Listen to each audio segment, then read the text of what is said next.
तर मनोज जरांगे मुंबईकडे निघालेत। त्यांच्याशी बोलण्याकरता विखे पाटील आणि उदय सामंत निघणार आहेत। ऐन गणेशोत्सवामध्ये जरांगे आंदोलनाकरता मुंबईमध्ये येतात। जरांगेंचं आंदोलन एकदम निर्णायक टप्प्यावरती असताना 3 महत्त्वाचे प्रश्न आहेत। पहिला प्रश्न म्हणजे जरांगे खरंच मुंबईत येणार का? दुसरा म्हणजे सरकार जरांगेंच्या आंदोलनाचं काय करणार? आणि तिसरा म्हणजे मुंबईमध्ये येऊन जरांगेंच्या हाती काय लागणार?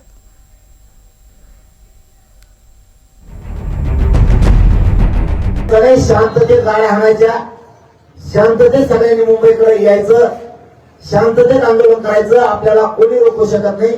आझाद मैदानला आंदोलन आमरण उपोषण कायदेशीर मार्गाने सगळे नियम पाळून होणार आहे। आता थांबायचं नाही, जरांगेंचा ठाम निर्धार आहे।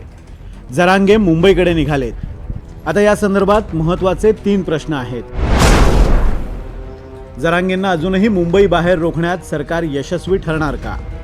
जरांगे मुंबईत आलेच तर सरकार जरांगेंचं आंदोलन कसं हाताळणार? आणि जरांगेंना मुंबईत येऊन नेमकं काय मिळणार? आता या 3 प्रश्नांचा वेगवेगळा विचार करूयात। जरांगेंना मुंबईच्या बाहेर रोखण्यात सरकार यशस्वी ठरणार का? मुंबईत सध्या गणेशोत्सवाची धूम सुरू आहे। त्यावेळी मुंबईत आधीच गर्दी असते, पर्यटकांचा भारही वाढलेला असतो। अशावेळी जरांगेंच्या आंदोलनाचा ताण मुंबई सहन करू शकेल का? त्यासाठीच मराठा उपसमितीचे अध्यक्ष राधाकृष्ण विखे पाटील आणि उदय सामंत हे जरांगेंची भेट घेणार आहेत। सरकारची भूमिका सकारात्मक आहे। मला वाटतं माझी आजही या निमित्तानं जरांगे पाटलांना विनंती आहे की त्यांनी हे आपलं आंदोलन स्थगित करावं। सरकारच्या भूमिका जर सकारात्मकच आहे आणि ती त्यांची भूमिका आहे, त्यासाठी सरकारने नेहमीच सकारात्मक विचार केलेला आहे। मला वाटतं त्यासाठी त्यांनी जो आता हे सुरू केलेलं जे आंदोलन आहे, शेवटी त्यांचा तो अधिकार आहे। मी काही त्याबद्दल माझा काही आक्षेप काहीच नाही आहे। आता दुसरा प्रश्न म्हणजे सरकार जरांगेंचं आंदोलन कसं हाताळणार? तर अखेर जरांगेंच्या मुंबईतल्या आंदोलनाला परवानगी मिळाली आहे। केवळ एका दिवसासाठी आंदोलनाला ही परवानगी देण्यात आली आहे। शनिवार आणि रविवार सुट्टीच्या दिवशी आंदोलनाला परवानगी नसेल। ठराविक वाहनांनाच पार्किंगसाठी जागा मिळाली आहे।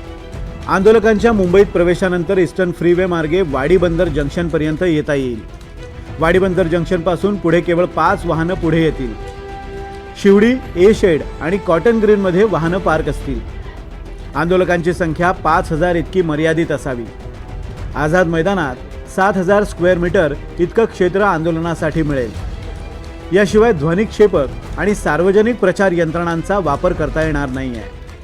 आंदोलनाला सकाळी 9 ते संध्याकाळी 6 वाजेपर्यंत परवानगी देण्यात आली आहे। या दरम्यान कोणत्याही प्रकारचं अन्न इथं शिजवता येणार नाही। याचा अर्थ जरांगे मुंबईत आलेच तर सरकार त्यांना आंदोलन करू देईल, पण जरांगेंच्या मागण्या पूर्ण करण्यापर्यंत किंवा मराठा आरक्षणाबद्दल तोडगा निघेपर्यंत सरकार काही हालचाल करेल का, याबद्दल शंका आहे। आणि आता तिसरा महत्त्वाचा प्रश्न म्हणजे जरांगेंना मुंबईत आंदोलन करून नेमकं काय मिळेल? जरांगेंचे एकेकाळचे सहकारी आणि जरांगेंच्या आंदोलनातल्या थिंक टँकमधले बाळासाहेब सराटे यांनी या संदर्भात एक फेसबुक पोस्ट केली आहे। त्यात ते म्हणतात, या आंदोलनानं मराठा समाजाला नवीन काहीही मिळणार नाही।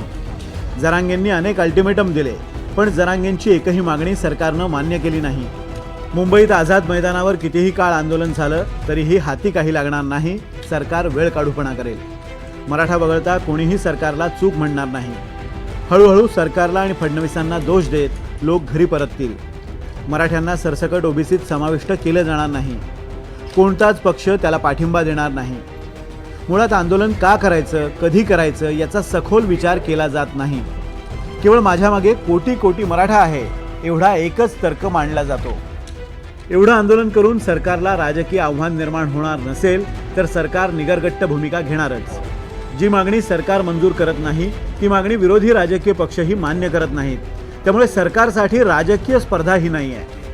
उलट मराठ्यांची ओबीसी आरक्षणाची मागणी मंजूर करण्यात राजकीय तोटाच होईल असे सगळ्याच राजकीय पक्षांना वाटतंय। उपाय काय?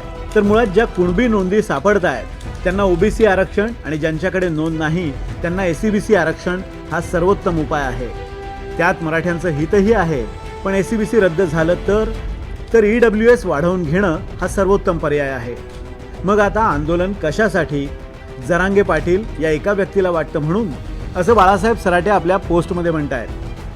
आणि कोणताही राजकीय विरोधक सुद्धा ओबीसीत मराठा समाजाला घालावं अशी भूमिका घेत नाहीये आणि आतापर्यंत घेतलेली नाहीये. अनेक वर्षाचा हा लढा आहे. त्यामुळे आता सुद्धा आपण मराठा समाजाची ही जी शक्ती आहे ही मुंबईकडे कूच करते. अभिमानास्पद गोष्ट आहे की मराठा समाज एवढ्या संख्येने एकत्र येऊन पुन्हा पुन्हा लढतोय. परंतु सरकारकडून याला सकारात्मक काही प्रतिसाद दिला जाईल असं काही वाटत नाही. ही वस्तुस्थिती आहे. जरांगेंच्या मागच्या आंदोलनामध्ये ज्यांनी मदत केली त्याच सराटेंनी ही पोस्ट लिहिली आहे. त्यामुळे जरांगेंनी या आंदोलनामुळे कुणाचं काय बिघडणार आहे का आणि हाती काय मिळणार आहे का याचा विचार करायला हवा.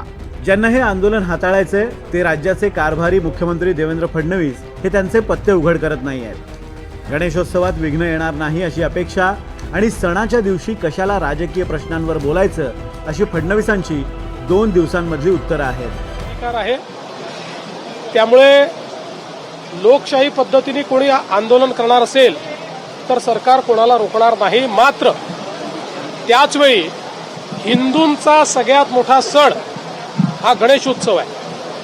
त्यामुळे अशा प्रकारचा हा जो सण आहे या सणात कुठलं विघ्न येऊ नये अशा प्रकारची आमची अपेक्षा आहे. एखाद्या दिवशी राजकारण सोडून द्या. आज विघ्नहर्त्याचं बोलू आपण. काय राजकारण. जरांगे पाटील 29 तारखेला मुंबईत पोहोचतील. आझाद मैदानात आंदोलन होईल. सरकारवर विशेषतः फडणवीसांवर प्रचंड टीका होईल. पण मराठा समाजाच्या हाती काय येईल याचं उत्तर सध्या तरी धूसरच दिसतंय. Bureau report, NDTV Marathi, Mumbai.